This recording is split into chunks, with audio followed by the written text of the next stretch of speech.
Hozirgi kunda O'zbekistonda boshqa davlatga qiz uzatish va ikki davlat o'rtasidagi nikoh holatlari ko'paysa ko'payyaptiki, aslo kamaygani yo'q.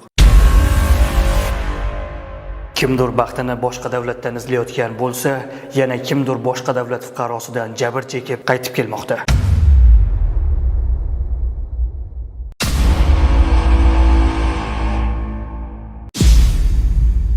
Boshqa davlatga qiz berish haqida bekorga gap ochmadik.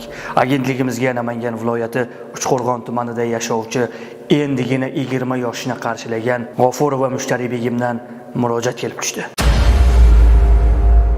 Murojaatchining so'zlariga ko'ra, 2024-yilning yanvar oyida Qirg'iziston Respublikasida yashovchi nogiron bolaga turmushga chiqadi. Farzand ko'rgunimgacha hayotim juda yaxshi edi, deydi murojaatchi. Farzand ko'rib, oradan vaqtlar o'tganidan keyin uning Qirg'izistondagi rizq va nasibasi ham tugaydi. Kundan kun qaynonasi va qaynotasi tomonidan bo'lar bo'lmas kichik narsalardan ham kamchilik topib, unga ruhiy bosim o'tkazilib, so'ngra farzandini undan olib O'zbekistonga haydab yuboradi. Hozir esa Mushtariy begim singlimiz na farzandini ko'radi, na ovozini eshitadi. Farzand bu onaning yuragidan uzilgan bir parcha.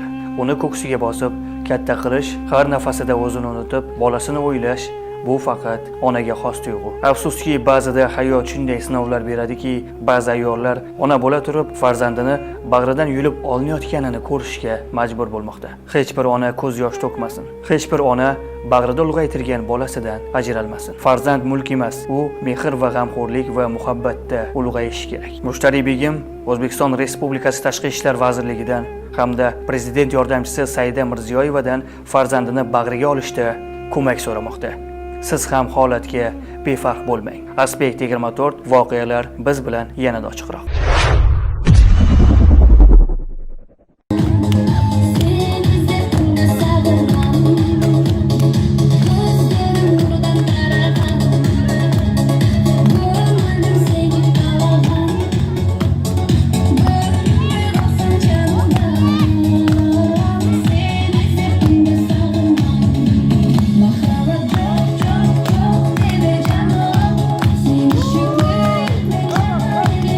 Men 2024-yil yanvar oyida Qirg'izistonga turmushga chiqdim.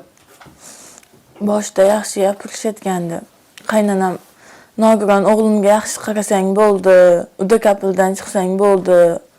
Menga ish qilishing yo bo'lmasam dalaga chiqib ishlashing shart emas degandi.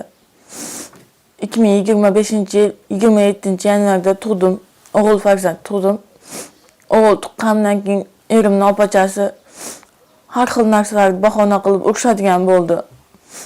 Ish qilmayapsan, ovqat yaxshi qilmayapsan. Men qilgan ovqatni yemasdan ko'chadan ovqat olib kelib yeydigan bo'ldi. 2025-yil 28-aprelda tillarimni olib, urib, 3 oylik bolamni olib qolib haydab yubordi.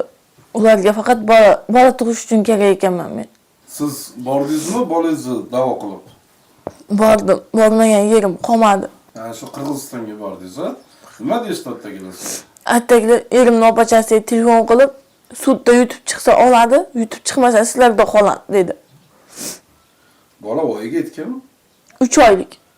3 oylik go'dak hali. Go'dak. Ko'rsatinglar desam, ko'rsatishmayapti ham. Siz o'tga yashayman deb bordingizmi?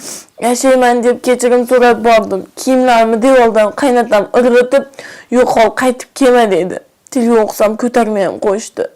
Sizni to'ydan oldin u bola bilan ko'rishganmidingiz? Yo'q, ko'rmaganman. Faqat to'yda ko'rganmiz. Nogiron deb aytishgandi. Xolam aytgandi nogiron deb. Bo'pti, mayli degandim. Ne, 3 opam soppa sog'lom elga tegdi, nima bo'ldi hayotda? Nogironga tegsam tegibman degandim. Shuni so'rayman men. Hech narsa kerak emas. Men yashash sharoitim shu xonadonda yashayman. Men ota-onam bilan hech qachon faxrlansam faxrlanamanki, uyaladigan ishlarni hecham eslamayman. Halol luqma bilan, to'g'ri yo'l bilan ta'lim tarbiya qildilar. Birovni haqqiga xiyonat qilma, kiradigan eshigini qattiq yopma. Bu dunyo o'tkinchi dunyo, buni unutma bolam derdi. Eng kichkina singlimizni Qirg'izistonga bergandik rostdan ham. kakplojniy, zakisi bor qilib berilgandi. Ular maqsadi boshqacha ekan. Nasl olishimiz, zurriyot qoldirishimiz, zurriyot yetishtirishimiz o'shanaqa ekan ular maqsadi. 3 oylik chaqaloqni olib qo'yishib, men bosh urmagan joyim qolmadi, Qirg'izistonga o'tdim, bordim, so'radim yordam, qayerga boray, nima qilay? Hamma joyda bir xil gap, zakis qog'ozi kopiyasi, bolani metrikasi kopiyasi. Ular u narsani bermasdan qiynashyapti bizni. O'zbekistonni ichki ishlar vazirligidan, tashqi ishlar vazirligidan bolani olishlariga yordam berishlarini so'rayman.